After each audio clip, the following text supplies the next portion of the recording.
Okay, let's look at how to round to the nearest 10. Before we begin, just look down here and press subscribe to my channel so that I can continue to help you with maths if you haven't already done so. Right, let us begin.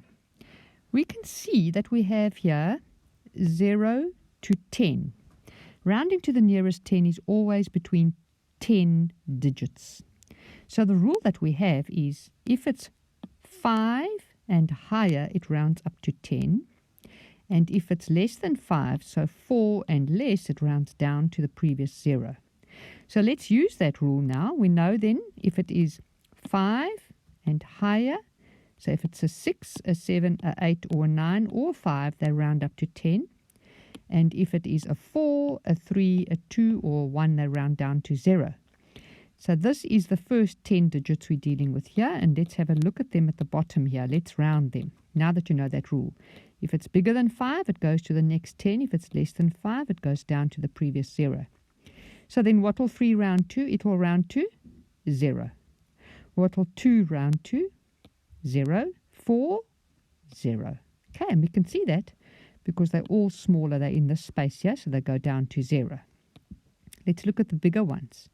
6 will go up to 10 because it's above this midway, the 5, okay? Then 9 will go up to 10 because it's bigger than the midway. And 8 will also go up to 10 because it's bigger than the midway. 5 is midway between any 10 numbers. 5 will always be the middle, okay? So that's your magic marker to look at. Let's look at another 10 digits. Let's look at 10 to 20. Once again, we have only 10 digits, so what's our midway? It will be the thing that ends in a 5. You can see I wrote it in a different color there because that is our magic marker to figure out which way we're going to round. So if we have 11, it's going to go down to 10 because it's below this magic line. There's our 11 there. So then what we're going to do with 13, it's going to go down to 10. 14, down to 10.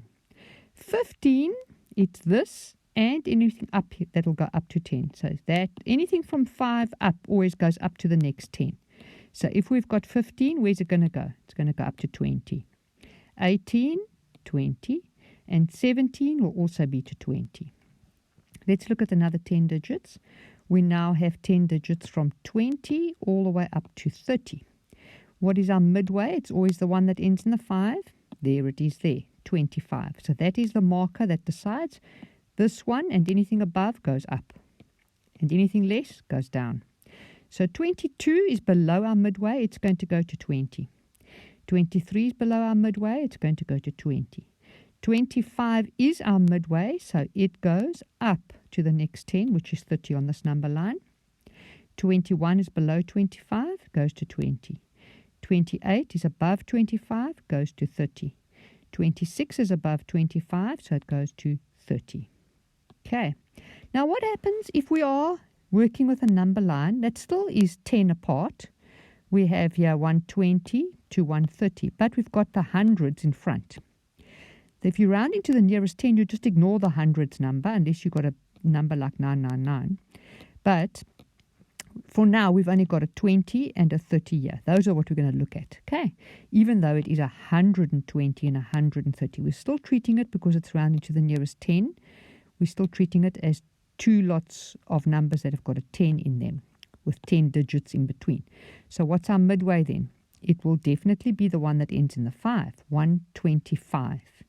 So 125 and above is going to go to 130, and anything less is going to go down to 120. Right, got that now. Let's look at them then. So 121, which is over here, will round down to 120, okay?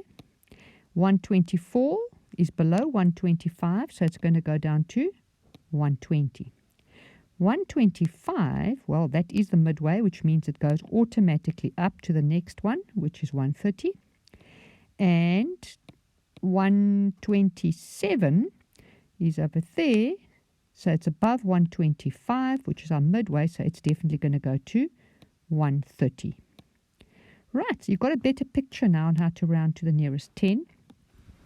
Don't forget to press subscribe to my channel so that I can help you with your maths in future, and see you in the next lecture.